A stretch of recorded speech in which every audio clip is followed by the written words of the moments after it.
Selamat siang, sore, atau pagi. Kita akan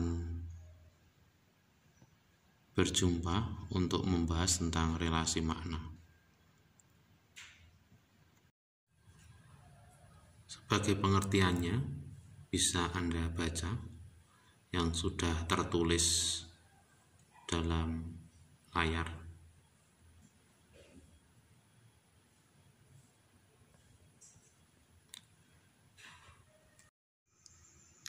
Yang pertama, contoh maknanya yaitu makna leksikal, dan yang kedua adalah gramatikal. Leksikal itu merupakan makna kamus. Sebagai contohnya, kalau ada kata sebelah, itu bisa berarti setengah, arah, atau di samping. Kemudian yang kedua yaitu makna gramatikal atau makna konotasi. Sebagai contohnya, kuhitamkan negeri itu. Artinya, kutinggalkan negeri itu untuk selamanya. Bukan berarti artinya bahwa negerinya dibuat hitam. Tidak seperti itu, tetapi kita meninggalkan negeri itu untuk selamanya. Atau bisa dilihat contoh selanjutnya seperti ini, ada 1, 2, 3, 4, 5. Akibat jatuh ia gegar otak. Dalam makna konotatif bisa berarti otak itu berarti otak pembunuhan. Ada contohnya bulan. Bulan bersinar terang.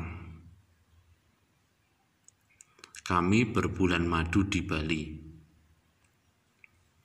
Makanlah sayur yang berwarna hijau.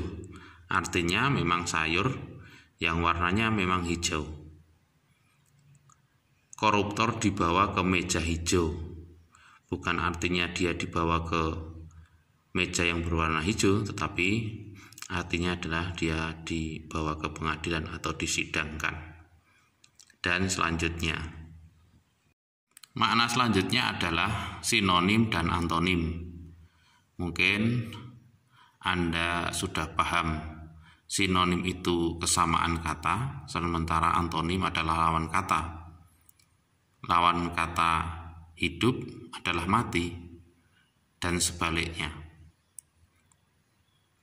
Sinonimnya benar itu sama dengan betul.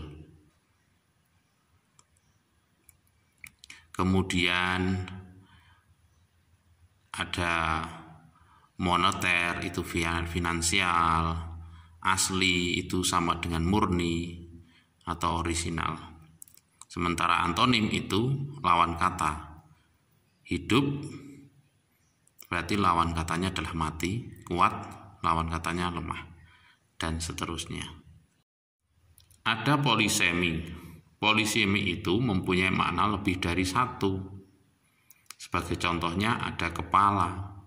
Kepala itu bisa berarti banyak macamnya. Bisa kepala bagian atas, bisa kepala suku, kepala pimpinan, dan lain sebagainya. Terus ada juga contohnya jatuh. Jatuh itu bisa jatuh sakit, jatuh miskin, jatuh hati, jatuh dari pohon, dan lain sebagainya. Homonim. Homonim bentuk tulisan, cara baca sama, tapi maknanya beda. Sebagai contohnya bisa. Bisa itu bisa bermakna dapat atau mampu, bisa berarti racun atau bisa ular. Kemudian ada teras, ya, teras rumah. Ada teras itu bisa berarti pejabat, ya, dan lain sebagainya. Selanjutnya adalah homofon. Homofon itu mempunyai kesamaan bunyi, tapi bentuk ejaan dan makna yang berbeda. Contohnya ada penulisan bank, ya, bank sebutan orang, dan ada bank tempat untuk menyimpan uang. Ya, sebagai contohnya, Bank Thoyib pergi ke bank detail. Nah, itu. Yang pertama adalah Bank Thoyib itu abang atau kakak, pergi ke bank detail. Bank detail berarti bank untuk menyimpan uang. Yang keenam, homograf. Homograf memiliki ejaan yang sama, tetapi ucapan dan makna beda.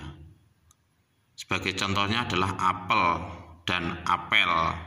Tulisannya sama, tapi bacaannya beda.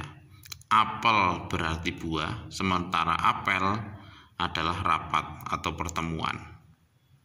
Nah, bisa dalam sebuah kalimat, pacarnya apel membawa apel. Nah, ini. Secara sederhana dapat ditulis seperti ini. Bisa dilihat, ya.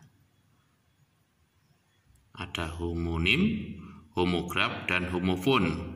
Kemudian pelafalannya, penulisannya, dan maknanya. Yang ketujuh adalah hipernim dan kedelapan hiponim. Ya, kata yang masih umum dan kata yang khusus. Ya. Buah apel itu umum.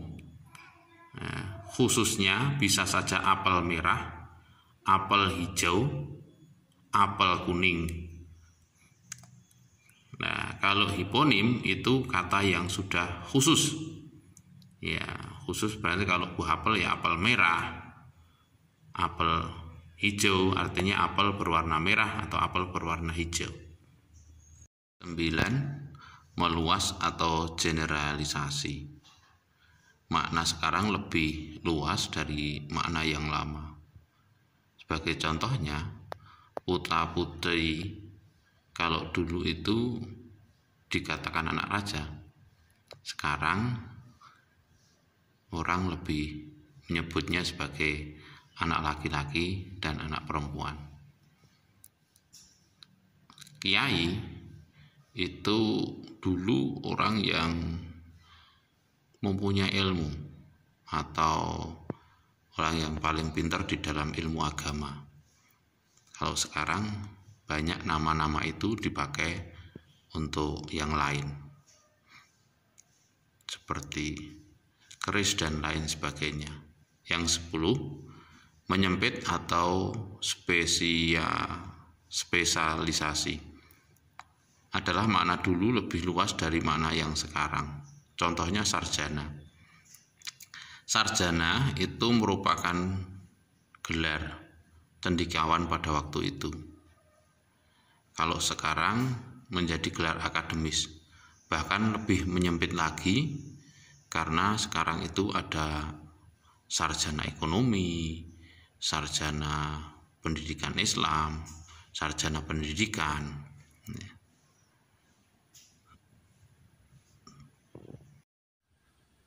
11. Amelioratif atau peninggian makna. Perubahan makna yang mengakibatkan makna baru dirasakan lebih tinggi atau lebih baik nilainya dari makna yang lama. Contohnya, istri atau nyonya itu lebih baik dari bini. Pembantu itu sekarang menjadi lebih baik karena menjadi asisten atau bisa saja tangan kanan. Yang ke-12, peyoratif atau penurunan makna. Jadi makna yang sekarang itu lebih rendah nilainya daripada makna yang lama. Oknum atau gerombolan sekarang menjadi tidak baik, ya. Kalau ada gerombolan menjadi tidak baik, kalau ada oknum tidak baik. Padahal kalau dulu tidak menjadi masalah kata-kata tersebut. Nah, kemudian ada pembantu, jongos atau budak. Itu kalau dulu biasa-biasa saja, tapi kalau sekarang menjadi makna yang kurang baik, dirasakan kurang baik maknanya. Yang ke-13, sinestesis atau pertukaran. Perubahan makna yang terjadi karena pertukaran tanggapan dua indera yang berlainan. Sebagai contohnya, kata-katanya manis. Manis itu seharusnya ada di lidah, ya, bukan di kata-kata, tapi di lidah. Manis itu berarti indera perasa, tetapi untuk indera pendengar, mukanya masam, pidatonya hambar. Sebagai contoh yang lain, mukanya masam, ya, padahal yang masam itu yang bisa merasakan adalah lidah, bukan muka. Pidatonya hambar, sama, ya, karena yang bisa merasakan hambar adalah lidah, bukan mulut, ya, tapi lidahnya. Yang ke-14, asosiasi atau persamaan. Perubahan makna yang terjadi karena persamaan sifat. Sebagai contohnya amplop. Amplop itu bisa bermakna ganda. Ada amplop untuk tempat uang, tetapi ada amplop yang bisa menyelesaikan. Sebagai contohnya, beri dia amplop agar cepat selesai. Kemudian contoh yang lain adalah lewat pintu belakang. Nah, pintu belakang itu memang bisa bermakna pintu, tetapi juga bisa bermakna mempercepat selesainya sebuah perkara. Setelah Anda memahami tentang relasi makna, kemudian silahkan Anda kerjakan tugas di bawah ini.